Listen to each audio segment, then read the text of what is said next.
You ask Tiger to solve. This deals with linear equations with one unknown. The final result is y equals -6/5. Let's solve it step by step.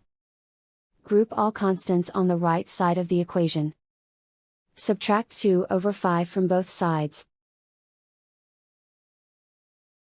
Combine the fractions. Combine the numerators.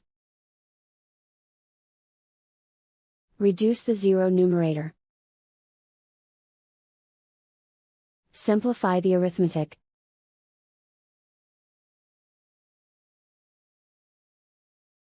Isolate the g. Multiply both sides by 3. Group like terms. Multiply the coefficients. Simplify the fraction. Multiply the fractions. Simplify the arithmetic.